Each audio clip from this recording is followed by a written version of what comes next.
Metre सेतु।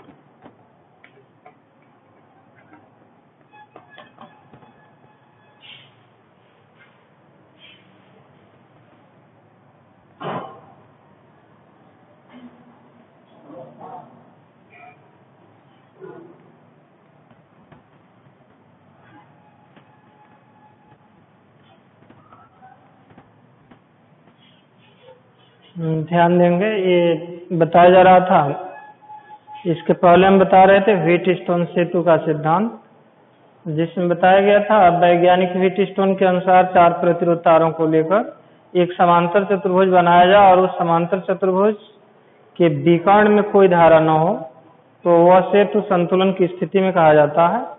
सेतु की संतुलन अवस्था में समांतर चतुर्भुज की संलग्न भुजाओं में लगे प्रतिरोधों का अनुपात बराबर होता है। ए बी संलग्न बताया गया था BC, फिर AD संलग्न DC बताए थे P/Q = R/S। ये कब होता है? जब विकर्ण में कोई धारा प्रवाहित न हो, मतलब सेतु की संतुलन स्थिति में समांतर चतुर्भुज की संलग्न भुजाओं में लगे प्रतिरोधों का अनुपात बराबर होता है, जैसा कि इसको हम सिद्ध किए थे। उसी सिद्धांत पर आधारित आज एक उपकरण है, ये मीटर ब्रिज है, मीटर सेतु। तो पहले तो इसकी रचना देखेंगे, इसका वो सचित्र वर्णन करना है। लैब में भी रखा गया है, प्रयोगशाला में भी है। प्रयोग द्वारा हम क्या करेंगे इससे बताया जाएगा। तो देखो, ये बात है इस मीटर की। तो मीटर का मतलब जानते होंगे क्या होता है। मीटर का मतलब एक तो मीटर मात्रक होता है और एक मीटर जो होता है लंबाई का मात्रक और दूसरा यंत्र होता है। तो इसमें देखो, ये मीटर जो है, एक तो मीटर यह होता है और एक मीटर यह भी होता है। दोनों में थोड़ा सा अंतर है। ये जान रहे हैं कि ये ऊपर वाला मीटर क्या है, नीचे वाला मीटर क्या है। तो ये जैसे लेंथ लंबाई का मात्रक मीटर पढ़े होंगे, तो ये ऊपर वाला जो मीटर है ये लंबाई का क्या है, मात्रक है, यूनिट है लेंथ का। और यह मीटर यंत्र है। ये मीटर क्या है, यंत्र है। तो यह जो मीटर ब्रिज है ये भी एक प्रकार का यंत्र ही है। इस मीटर ब्रिज, मीटर सेतु की सहायता से हम किसी दिए हुए तार का प्रतिरोध ज्ञात करेंगे और उस तार की लंबाई एवं उसका अनुप्रस्थ क्षेत्रफल ज्ञात करके हम यह भी पता कर सकते हैं कि वह तार जिस पदार्थ का बना है उसका विशिष्ट प्रतिरोध क्या है। तो देखो, ये मीटर लैब में मिलेगा तुम लोगों को, और जब बोर्ड एग्जाम आएगा, प्रैक्टिकल एग्जाम देंगे तो उसमें भी दिया जाता है। मीटर सेतु द्वारा किसी दिए हुए तार का प्रतिरोध ज्ञात करके उसके पदार्थ का विशिष्ट प्रतिरोध ज्ञात करना। तो वो तो लैब की चीज है, लैब में बताया जाएगा, लेकिन थ्योरी में समझो क्या है। देखो, इसमें मैग्नीन अथवा कांस्टेंटन का 1 मीटर लंबा सर्वत्र समान व्यास का तार 2 दृढ़ आधारों के बीच कसा गया होता है। तो हम मान लेते हैं कि एक इसमें लंबा तार है और यह तार किस धातु का बना है। तो ये तार बना है मैग्नीन अथवा कांस्टेंटन का। पूछा जा सकता है कि तार जो AC है मैग्नीन अथवा कांस्टेंटन का क्यों बनाया जाता है। तो उत्तर देना होगा कि ये तार मैग्नीन अथवा कांस्टेंटन धातु का जब तार बना रहेगा तो इसमें बार बार धारा भेजने पर ये तार गर्म हो जाता है, और तार जब गर्म होगा तो पिछले लेसन में हम बताए थे कि प्रतिरोध पर ताप का प्रभाव पड़ता है। प्रतिरोध बढ़ता है, टेम्परेचर बढ़ने पर प्रतिरोध क्या होता है, बढ़ता है। तो जो हम तार लेकर प्रतिरोध निकालेंगे उसमें कुछ त्रुटि आ जाएगी। तो मैग्नीन अथवा कांस्टेंटन का ताप कुछ बढ़ जाए, प्रतिरोध में कोई वृद्धि नहीं होती। तो कुल मिलाकर कहने का मतलब कि इसमें मैग्नीन अथवा कांस्टेंटन का 1 मीटर लंबा तार होता है जो 2 दृढ़ आधारों के बीच मीटर पैमाने द्वारा कसा गया होता है। तो देखो, इसमें 0 होगा, उसके बाद इधर सेंटीमीटर में चिन्ह बने होंगे, सेंटीमीटर में चिन्ह अंकित होंगे इस तार में। इसमें मैग्नीन अथवा कांस्टेंटन का 1 मीटर लंबा तार 2 दृढ़ आधारों के बीच मीटर पैमाने द्वारा सर्वत्र समान व्यास का कसा गया होता है। एक 0 तो उसके बाद इस तरह से 10 20 हम कर लेंगे, 30 40 50 60 70 80 90 हो जाएगा, और यहाँ मान लेंगे कि क्या हो जाएगा 100। ये सब सेमी में है। इसमें मैग्नीन अथवा कांस्टेंटन का 1 मीटर लंबा तार सर्वत्र समान व्यास का 2 दृढ़ आधारों के बीच मीटर पैमाने द्वारा क्या किया गया होता है, कसा गया होता है। मीटर पैमाने पर ये कसा गया, इसीलिए इसका नाम रखा गया है मीटर शीट। इस तार के दोनों सिरों पर यल आकार में मुड़ी, इस तार के दोनों सिरों पर यल आकार में मुड़ी तांबे की 2 पट्टियां लगी होती हैं, जिसमें 2 संयोजक पेंच लगे होते हैं। इसमें यल आकार में मुड़ी तांबे की 2 पट्टियां लगी होती हैं। तार के दोनों सिरों पर यल आकार में मुड़ी तांबे की 2 पट्टियां लगी होती हैं, जिसमें 2 संयोजक पेंच होते हैं। तार के दोनों सिरों पर एल आकार में मुड़ी तांबे की 2 पट्टियां लगी होती हैं, 2 पट्टियां लगी होती हैं। इसमें ध्यान देना, इसमें एल आकार में मुड़ी तांबे की 2 पट्टियां लगी होती हैं। बीच में कुछ स्थान छोड़कर एक तीसरी पट्टी लगी होती है, जिसमें 3 संयोजक पेंच लगे होते हैं। 3 संयोजक यहाँ पेंच लगे होंगे, जैसा कि है लैब में बताया जाएगा। देखो, एक ओर के खाली स्थान को संयोजक तारों द्वारा, मतलब कनेक्टिंग वायरों द्वारा प्रतिरोध बॉक्स रेजिस्टेंस बॉक्स को संयोजक तारों द्वारा जोड़ देते हैं। मतलब ये है रेजिस्टेंस बॉक्स है। और ये रेजिस्टेंस बॉक्स में तुम लोगों को प्रतिरोध मालूम रहेगा कि R का मान 1 ओम है कि 2 ओम है, 3 ओम कितना है। और इधर जो देख रहे हैं दाईं ओर का जो खाली स्थान है, इसमें संयोजक पेंचों द्वारा उस प्रतिरोध तार को जोड़ा जाता है, जिसका हमें प्रतिरोध ज्ञात करना होता है। अज्ञात प्रतिरोध होता है H। और बीच वाला जो संयोजक पेंच है, ये बीच वाला देख रहे हैं संयोजक पेंच, इसको गैलोनोमीटर द्वारा ये जौ की जे से जोड़ा जाता है। यही है जौ की जे, ये है जौकी। जौकी का मतलब इंग्लिश शब्द है जौकी, हिंदी में उसको बिसर्पी कुंजी कहा जाता है। अब तार के एक सिरे को यहाँ एक बैटरी लगी होगी, बैटरी के या सेल लगा होगा। सेल का जो धन ध्रुव है तार के एक सिरे से जोड़ लेंगे, जिसका कुछ विद्युत वाहक बल दिया होगा, और ये दूसरे सिरे को यहाँ से जोड़ लेंगे। और यहाँ एक स्विच भी होगा, कुंजी भी होगी। अब थोड़ा सा ध्यान देंगे फिगर। यह जो ये है जौकी तो जी है, इसका नाम देंगे डी, और ये जो है इसको हम बी लिख लेंगे। तो ये बी जो देख रहे हैं, फिर बीसी भी देख रहे हैं, और ये बीडी भी दिखाई दे रहा है, देख रहे हैं। और थोड़ा ये जो देख रहे हैं एसी जो लंबा तार है, 1 मीटर लंबा तार है। अब हम मान लेते हैं प्रयोग कैसे करेंगे, प्रतिरोध हम कैसे निकालेंगे। तो रहा सचित्र वर्णन, एक बार और ध्यान दो। इसमें 1 मीटर लंबा तार मैग्नीन अथवा कांस्टेंटन का सर्वत्र समान व्यास वाला 2 दृढ़ आधारों के बीच मीटर पैमाने पर कसा गया होता है। इसके दोनों सिरों पर यल आकार में मुड़ी तांबे की 2 पट्टियां लगी होती है, जिसमें 2 संयोजक पेंच पाए जाते हैं। और उन पट्टियों के बीच में कुछ स्थान छोड़कर एक तीसरी पट्टी लगी होती है, जिसमें 3 संयोजक पेंच लगे होते हैं। एक ओर के खाली स्थान में संयोजक कनेक्टिंग वायरों द्वारा रेजिस्टेंस बॉक्स को, और दूसरे ओर के खाली स्थान में कनेक्टिंग वायरों द्वारा उस अज्ञात प्रतिरोध को जोड़ते हैं, जिसका हमें मान निकालना होता है। और एक सेल होता है जिसका धन ध्रुव तार के सिरे से और दूसरा कुंजी के द्वारा सी से जोड़ देते हैं, तार का जो ऋण ध्रुव है।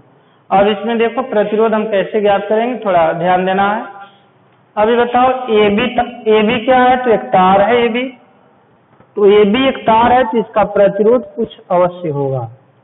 ए बी तार के प्रतिरोध को हम मान लेंगे कि ये P है। ये P क्या है, तो रेजिस्टेंस है। BC जो तार है, देखो ये B से जो C वायर है, तार है, इसका भी तो कुछ प्रतिरोध होगा। उस प्रतिरोध को हम मान लेंगे कि इसका प्रतिरोध क्या है, Q है। और ये जो रेजिस्टेंस बॉक्स है, प्रतिरोध बॉक्स है, ये है प्रतिरोध बॉक्स। तो प्रतिरोध बॉक्स जो देख रहा है, प्रतिरोध बॉक्स, तो प्रतिरोध बॉक्स में रेजिस्टेंस तो R माना गया है, और वो जो अज्ञात तार दिया गया है, अज्ञात प्रतिरोध वाला, उसके प्रतिरोध को क्या माना गया है, तो S माना गया है। किसका मान हमें निकालना है, तो CS का मान निकालना है। प्रतिरोध S का मान हमें बताना है, अज्ञात प्रतिरोध है, इसका मान कितना होगा। कहने का मतलब एक वायर दिया रहेगा जिसका हमें प्रतिरोध निकालना होगा। और देखो, यह जान रहे हैं किस सिद्धांत पर काम करता है, मीटर सेतु। एग्जाम में पूछा जा सकता है कि मीटर सेतु किस सिद्धांत पर कार्य करता है, बता देना। व्हीटस्टोन सेतु के सिद्धांत पर काम करता है। इसमें तार लगा होता है मैग्नीन अथवा कांस्टेंटन का। क्यों लगा होता है, क्योंकि इसमें धारा प्रवाहित करने पर, तार गर्म हो जाने पर भी प्रतिरोध का मान अपरिवर्तित रहता है। अब इसमें देखो, तार तो AC सर्वत्र समान व्यास का है, तो P का मान तो जान रहे हो कि यदि मान लो, प्रयोग हम बता रहे हैं कैसे क्या करें, ऐसे तो जोड़ लेंगे सभी लोग। ये मीटर दिया रहेगा, सेतु दिया रहेगा, मीटर से लकड़ी का 1 मीटर पैमाना होगा, उसी के सिरों के बीच 1 मीटर लंबा मैग्नीन अथवा कांस्टेंटन का सर्वत्र समान व्यास वाला जुड़ा रहेगा। तार के दोनों सिरों पर ये आकार में मुड़ी तांबे की पत्तियां लगी होंगी, ये खाली स्थान रहेगा, तीसरी पत्ती यहाँ लगी होगी। संयोजक पेंचों द्वारा प्रतिरोध बॉक्स को जोड़ोगे बाईं वाले रिक्त स्थान में, दाईं ओर क्या करोगे, जो हम तार देंगे उसको जोड़ लोगे, और फिर यहाँ बीच वाले से जौकी देंगे और उसके द्वारा, ये जौकी द्वारा गैल्वेनोमीटर को जोड़ देंगे, धारा मापी को जोड़ देंगे। अब देखो क्या करते हैं, इस तरह से जोड़ने के बाद कुंजी को क्या करेंगे, ऑन करेंगे। कुंजी को ऑन करके आज जौकी में विक्षेप शून्य देखेंगे। तो देखो, जब जौकी को तार के एक सिरे से दूसरे सिरे की ओर ले जाओगे तो गैल्वेनोमीटर में विक्षेप आएगा। जैसे मान लो तार को ये से हम इधर Q की ओर खिसका रहे हैं, तो विक्षेप इस दिशा में चला जा रहा है।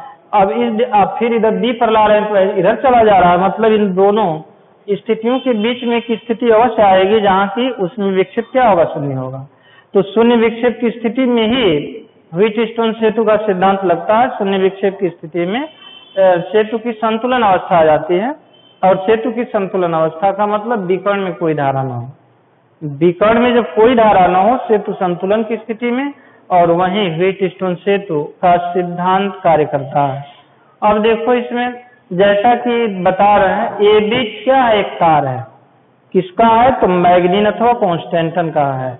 इसके प्रतिरोध को क्या माना गया है, P माना गया है।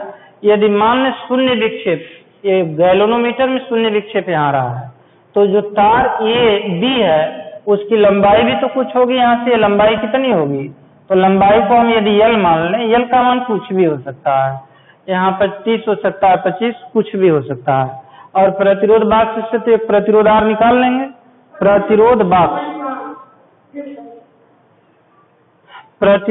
जो है ना, रेजिस्टेंस बॉक्स से कोई प्रतिरोध एक R निकालेंगे जिसका मान हमें ज्ञात रहेगा कि इसमें से हम क्या निकाल रहे हैं, 1 ओम का कि 2 ओम का कितना निकाल रहे हैं, ये तो हमें मालूम रहेगा। और AB जो तार है उसके प्रतिरोध को हम माने हैं P, तो प्रतिरोध P, और लंबाई तो हम L माने हैं, अनुप्रस्थ क्षेत्रफल भी तार का कुछ होगा, उसको ये मान लेंगे। तो तार का प्रतिरोध, लंबाई, अनुप्रस्थ क्षेत्रफल और विशिष्ट प्रतिरोध में एक संबंध हम बताए थे, तार AB का प्रतिरोध। तार AB का प्रतिरोध क्या माना गया है, तो तार AB का प्रतिरोध P बराबर ये रो इंटू L अपान हुआ A। P का प्रतिरोध मतलब तार AB के प्रतिरोध को P माना गया है, तो रो विशिष्ट प्रतिरोध L अपान क्या हुआ, ये होगा, जैसा कि पिछले लेसन में बताया। अब इसी प्रकार ये जानते हैं, इसी प्रकार जो तार है, इसी प्रकार तार BC का प्रतिरोध क्यों माना गया है, इसी प्रकार तार BC का प्रतिरोध, तार BC का प्रतिरोध, तार BC का प्रतिरोध Q equals to rho into लंबाई। अब क्या होगी, चूंकि जान रहे हैं कि A से C कितना लंबा है, तो 100 सेमी है, तो इधर L निकल गया, तो B से C कितना होगा, 100 माइनस L। तो यहाँ से देखो ये तार जो बी से सी है ना, ये 100 माइनस एल होगा, 100 माइनस एल। तो लंबाई की जगह पर लिखा जाएगा 100 माइनस एल और अपान अनुप्रस्थ क्षेत्रफल तो वही रहेगा। अब इसमें बताओ कि P upon Q equals to क्या होगा। P upon Q equal to, तो ये रो से रो तो कट जाएगा। अब रो से रो कटा, ए से भी कैंसिल होगा, तो यहाँ L अपान 100 माइनस L लिखा जा सकता है। सेतु की संतुलन अवस्था का मतलब गैल्वेनोमीटर में कोई विक्षेप न हो, तो सेतु संतुलन की स्थिति में कहा जाएगा। और उस अवस्था में चतुर्भुज की, समांतर चतुर्भुज की संलग्न भुजाओं में लगे प्रतिरोधों का अनुपात बराबर होता है, अर्थात P upon Q I equals to R/S होता है। मतलब व्हीटस्टोन सेतु के सिद्धांत से, व्हीटस्टोन सेतु का सिद्धांत, व्हीटस्टोन सेतु के सिद्धांत से, व्हीटस्टोन सेतु के सिद्धांत से, व्हीटस्टोन सेतु के सिद्धांत से। तो व्हीटस्टोन सेतु के सिद्धांत से होगा P upon Q equal to, बताया गया था कि R/S होता है, इन बताया गया था। तो व्हीटस्टोन सेतु के सिद्धांत में P अपान Q का मान देख रहे हैं क्या है, L अपान 100 माइनस L, क्योंकि हमें शून्य विक्षेप की लंबाई मीटर पैमाने पर देखेंगे, बताएगा वो मीटर पैमाना L का मान कुछ बताएगा, तो L का मान रखेंगे, यहाँ भी वही रख लेंगे। और R को हम जान रहे हैं, वहाँ मालूम ही रहेगा, प्रतिरोध वाहक से R हम जान रहे हैं, यहाँ R अपान S हमें ज्ञात करना है इस S को, यह अज्ञात प्रतिरोध S है, इसी का मान निकालना है। तो S इक्वल टू, ध्यान देना, अज्ञात प्रतिरोध S बराबर ये हुआ R इंटू 100 माइनस L और ये अपान हुआ L। ये जो फार्मूला देख रहा है, अज्ञात प्रतिरोध S को इस फार्मूले द्वारा निकाल लेंगे। पहले तो शून्य विक्षेप की स्थिति देखेंगे गैल्वेनोमीटर में, जो जौकी देख रहे हैं ना, तारेसी पर दाएं बाएं खिसकाएंगे, तो दाएं बाएं खिसका करके एक ऐसी स्थिति लाएंगे कि गैल्वेनोमीटर में विक्षेप शून्य हो जाए। और जैसे ही शून्य विक्षेप आता है, तार की एक सिरे से लंबाई पढ़ लेते हैं और L का मान हो जाता है, रख लेंगे। 100 में से L घटाएंगे तो यहाँ भी L का मान वही रखेंगे। R प्रतिरोध वाहक से हमें मालूम रहेगा, अज्ञात प्रतिरोध का मान क्या होगा, आ जाएगा। जब इसका मान आ जाएगा, अज्ञात प्रतिरोध का मान आ जाएगा, तो देखो विशिष्ट प्रतिरोध कैसे निकालेंगे। तो विशिष्ट प्रतिरोध रो बराबर हम बता चुके हैं पिछले लेसन में। विशिष्ट प्रतिरोध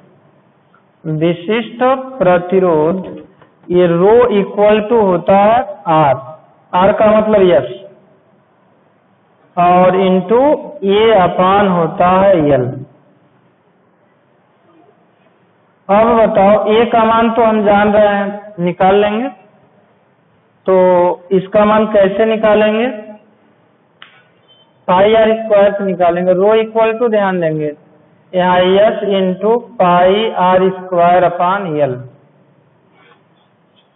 अब ध्यान दो, S का मान तो यहाँ से निकाल लोगे, मतलब वो जो तार दिया है ना, देख रहे हो, तार की लंबाई निकाल लेंगे, मीटर पैमाने से नाप लेंगे तार को, और फिर स्क्रू गेज की सहायता से उसकी हम मोटाई निकालेंगे, पाई R स्क्वायर आ जाएगा, पाई R स्क्वायर। L मालूम होगा, S इससे निकाल कर तार जिस पदार्थ का बना है उसका विशिष्ट प्रतिरोध भी इस सूत्र द्वारा क्या किया जाएगा, बता दिया जाएगा। तो कहने का मतलब ये मीटर सेतु है, इसकी रचना, इसका सिद्धांत वही है जो व्हीटस्टोन सेतु का सिद्धांत है। व्हीटस्टोन सेतु के सिद्धांत से ही ये अज्ञात प्रतिरोध को, और जिस तार का वो, जिस प्रतिरोध को हम ज्ञात कर रहे हैं, जिस तार का वो प्रतिरोध है, उसके पदार्थ का विशिष्ट प्रतिरोध भी क्या करेंगे, निकाल लेंगे। तो व्हीटस्टोन सेतु के सिद्धांत पर एक उपकरण बताया गया। अभी एक दूसरा उपकरण है, उसको भी हम बताएंगे, और वो है पोटेंशियोमीटर, विभव मापी। तो पोटेंशियोमीटर, अब देखो इसके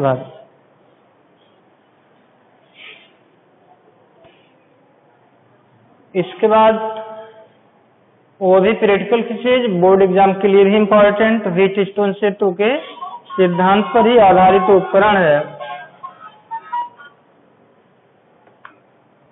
व्हीटस्टोन सेतु किस सिद्धांत पर आधारित उपकरण है वो ध्यान देना।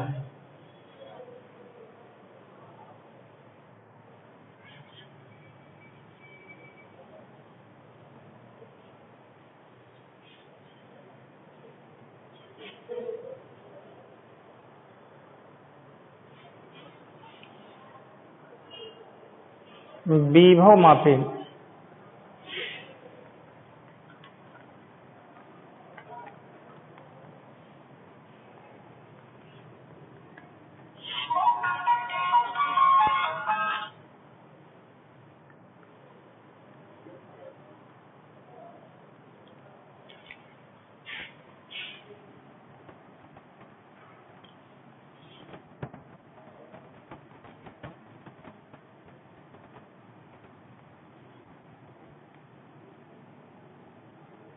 पोटेंशियोमीटर ध्यान देना। देखो ये जो पोटेंशियोमीटर है ये भी लैब में है, फिजिक्स लैब में तुम लोगों को हम दिखाएंगे बताएंगे। ये विभव मापी एक प्रकार का यंत्र है जो किन्हीं दो बिंदुओं के बीच विभवांतर की यथार्थ माप देता है या किसी सेल के विद्युत वाहक बल की यथार्थ माप देता है। कहने का मतलब किसी सेल के विद्युत वाहक बल अथवा तार के दो सिरों के बीच विभवांतर की यथार्थ माप देने वाला यंत्र उपकरण ये विभव मापी है। इसकी रचना में हम बताएंगे, सिद्धांत भी बताएंगे और इसका उपयोग भी तुम लोगों को हम बताएंगे कि इसका उपयोग क्या है। तो इसमें एक बहुत लंबा तार लगभग 10 मीटर लंबा तार होता है और वह तार भी मीटर पैमाने द्वारा दो दृढ़ आधारों के बीच कसा गया होता है। 10 मीटर लंबे तार का व्यास सर्वत्र समान होता है। मैग्नेटो कांस्टेंट का वो भी बना होता है। तो इसमें ध्यान देंगे, इसमें ये सी चाहे ये बी चाहे जो कुछ भी मान सकते हो, इसमें एक समान व्यास का बहुत लंबा तार दो दृढ़ आधारों के बीच कसा गया होता है। तार के दोनों सिरों को, तार के सिरों द्वारा जो बैटरी होती है संचायक बैटरी, उसके टर्मिनल द्वारा तार के सिरों को जोड़ते हैं। धारा नियंत्रक भी लगा होता है उसमें और जिस सेल का हमें विद्युत वाहक बल ज्ञात करना होता है उस सेल के धन ध्रुव को तार के एक सिरे से और सेल के दूसरे ध्रुव को मतलब ऋण ध्रुव को जौकी द्वारा धारामापी से जोड़ देते हैं। इसमें भी शून्य विक्षेप की स्थिति हम देखते हैं। शून्य विक्षेप की स्थिति में तार के सिरों के बीच जो विभवांतर होगा, शून्य विक्षेप का मतलब कि तार में कोई धारा न हो, मतलब I0 हो। तो हम तुम लोगों को बताए थे कि टर्मिनल विभवांतर भी सेल के विद्युत वाहक बल E और आंतरिक प्रतिरोध R में क्या संबंध होता है, V बराबर हम E माइनस IR तुम लोगों को बताए थे। अब कह रहे हैं कि शून्य विक्षेप की स्थिति मतलब तार में कोई धारा न हो, तो ये I तो 0 हो जाएगा। तो टर्मिनल जो विभवांतर होगा सेल के विद्युत वाहक बल के क्या हो जाएगा, बराबर होगा। और E बराबर क्या होगा, आप थोड़ा फिगर द्वारा इसकी व्याख्या देखेंगे। अभी हम बता रहे थे इसमें ये भी एक बहुत लंबा तार होता है जिसके सिरों को संचायक एक बैटरी होती है। संचायक बैटरी के यहाँ बैटरी है, बैटरी को B1 से दिखाएंगे, बैटरी है B1। तो B1 के धन ध्रुव को तार के एक सिरे से और इसका ऋण ध्रुव होगा धारा नियंत्रक। धारा नियंत्रक लैब में रखा गया है, RH धारा नियंत्रक। ये है धारा नियंत्रक, धारा नियंत्रक, धारा नियंत्रक ध्यान देंगे। धारा नियंत्रक द्वारा तार के दूसरे सिरे से स्विच भी लगा होगा, कुंजी भी दूसरे सिरे से जोड़ देते हैं। और जिस सेल का हमें विद्युत वाहक बल ज्ञात करना होता है उसके धन ध्रुव को किससे जोड़ा जाता है, तो तार के सिरे से, और दूसरे सिरे को एक गैल्वेनोमीटर द्वारा ये जौकी J से। तो यहाँ देखेंगे जौकी J1 की स्थिति है और यहाँ इस तरह से लाएंगे तो J2 की स्थिति होगी और ये बीच में J मान लेंगे। ये J के सिरों के बीच की जो लंबाई होगी, ये मीटर पैमाना लगा हुआ है, मीटर पैमाने द्वारा ये J की लंबाई क्या करेंगे, ये J की लंबाई पढ़ लेंगे कि L का मान कितना है। अब ध्यान दो, इसकी रचना में हम बता रहे हैं कि इसमें AB एक समान व्यास का, सर्वत्र समान व्यास का मैग्नीन अथवा कॉन्स्टेंटन का बहुत लंबा तार होता है जो मीटर पैमाने द्वारा दो दृढ़ाधारों के बीच कसा गया होता है। तार के सिरों के बीच बैटरी और धारा नियंत्रक को जोड़ा जाता है। जिस सेल का हमें विद्युत वाहक बल निकालना होता है तो उसके धन ध्रुव को तार के सिरे से ऋण ध्रुव को ये धारा मापी द्वारा गैलोनोमीटर द्वारा, ये जी का मतलब ये है धारा मापी, गैलोनोमीटर द्वारा जौकी जे से जोड़ देते हैं। ये है जौकी का मतलब विसर्पी कुंजी, प्रयोग द्वारा भी दिखाया जाएगा, ध्यान दो। अब बताओ इसमें थोड़ा ध्यान देंगे। जब जौकी को J1 स्थिति में लाएंगे तो विक्षेप मान लो इस दिशा में आ रहा है, तो ये J1 के सिरों के बीच विभवांतर यदि सेल के विद्युत वाहक बल से कम है तो सेल की धारा की प्रधानता होगी। यदि मान लो इस स्थिति में लाए तो तार AJ के सिरों के बीच विभवांतर यदि ज्यादा हो गया सेल के विद्युत वाहक बल से तो बैटरी की धारा की क्या होगी, प्रधानता होगी। तो ये का विभव उच्च होगा, J1 का विभव क्या होगा, निम्न होगा, जैसे निम्न होगा। जैसे जैसे हम जौकी को आगे खिसकाएंगे विभव पतन होता जाएगा, मतलब विभव का मान क्या होगा, गिरता जाएगा, कम होता जाएगा। और जब जैसे जैसे आगे बढ़ेंगे विभव कम होगा, इधर का विभव उच्च रहेगा तो विभवांतर ज्यादा होगा। तो विभवांतर जब ज्यादा हुआ तो बैटरी की धारा की अवश्य प्रधानता होगी, बैटरी से ही धारा परिपथ में आएगी। अब इसमें हम देखते हैं कि तार AJ के बीच की लंबाई यदि हम L माने और यहाँ शून्य विक्षेप आ रहा है, मतलब सेल की धारा नहीं है, तो सेल की जब धारा नहीं है तो शून्य विक्षेप की स्थिति आ गया। और शून्य विक्षेप की स्थिति में ध्यान दो, यह AJ के सिरों के बीच जो विभवांतर होता है क्या होगा, V बराबर KL, विभव प्रवणता। ध्यान दो, इसमें एक चीज है विभव प्रवणता, तो विभव प्रवणता भी हम बता रहे हैं, ध्यान दो, विभव प्रवणता,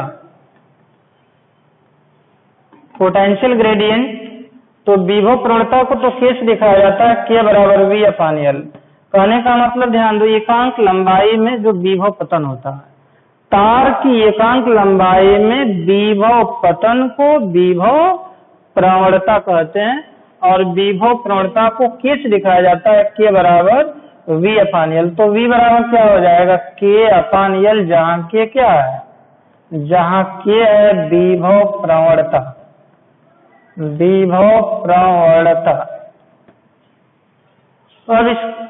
अब ध्यान देंगे विभव प्रवणता तो हो गया, विभव प्रवणता K है जो कांस्टेंट होगा तार के लिए।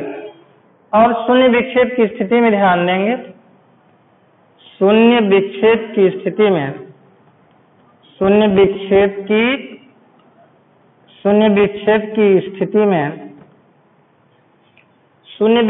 स्थिति में होता है I बराबर 0।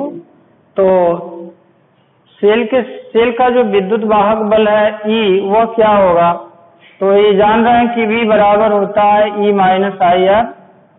तो चूंकि इसमें I तो है 0, इसलिए V बराबर होगा E और यह बराबर होगा KL। देख रहे हैं ऊपर विभव प्रवणता है, V बराबर क्या होगा, KL। तो हम केवल लंबाई पढ़कर ये विभव प्रवणता तो दिया रहेगा, सेल का विद्युत वाहक बल क्या करेंगे, बता लेंगे। सेल का विद्युत वाहक बल बताएंगे, टर्मिनल विभवांतर भी आ जाएगा। अब इसमें देखो एक सेल तो ये हो गया, इसके जगह पर दूसरा सेल जब लगाएंगे तो यहाँ जो L है, तो जब यहाँ E1 लिखेंगे तो L1 दूरी पर शून्य विक्षेप आएगा, और दूसरा जब सेल लेंगे उसका विद्युत वाहक बल जब E2 करेंगे तो शून्य विक्षेप की स्थिति क्या आ जाएगी, L2 आ जाएगी। और दोनों का अनुपात दिखाएंगे तो विभव प्रवणता तो दोनों में सेम रहेगा। तो दो सेलों के विद्युत वाहक बलों की जब तुलना करेंगे तो E1/E2 बराबर क्या होगा, तो KL1/KL2, K से K कैंसिल होगा, L1 क्या हो जाएगा, L2। विभव मापी द्वारा दो सेलों के विद्युत वाहक बलों की तुलना हम E बराबर E1/E2 इक्वल टू L1/L2 से कर लेंगे। शून्य विक्षेप की लंबाई पढ़कर सेल के विद्युत वाहक बलों की क्या करेंगे, तुलना कर लेंगे।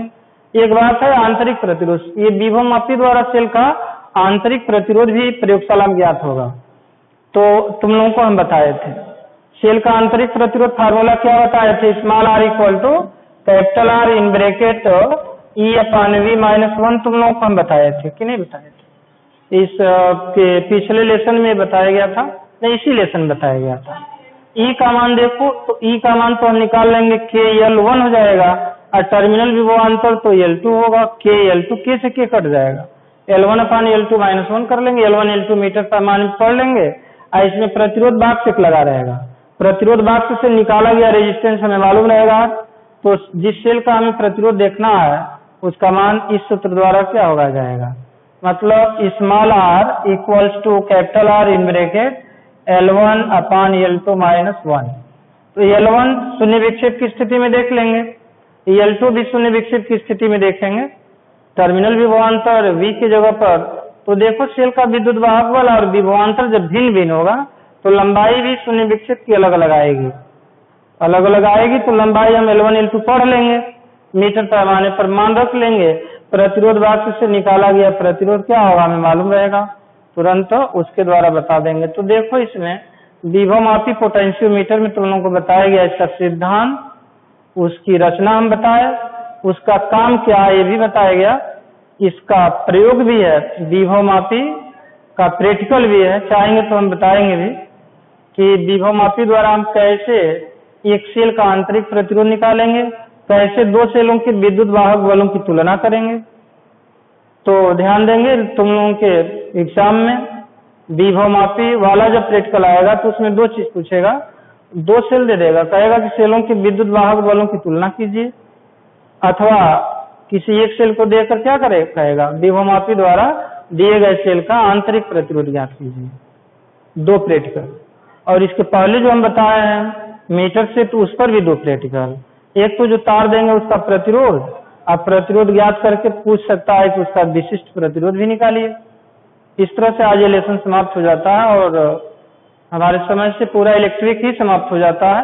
जो स्थिर आवेश था, स्थिर वैद्युत आवेश, तुम लोगों का स्थिर वैद्युत जो आवेश पूरा चल रहा था शुरू से लास्ट तक, सिर्फ स्थिर विद्युत आवेश की बात हम किए हैं। अब आज के बाद हम आवेश को गतिमान कराएंगे, गतिमान आवेश और चुंबकीय क्षेत्र की हम बात करेंगे। जो अगला यूनिट होगा मैग्नेट का हो, मतलब गतिमान जो आवेश होगा वैद्युत तो प्रभाव उत्पन्न नहीं करेगा, गतिमान आवेश चुंबकीय प्रभाव उत्पन्न करेगा, जिसकी व्याख्या लेसन वाइज हम करेंगे आगे। और इधर तो जितना क्वेश्चन होगा सब लगा लेंगे इस लेसन का।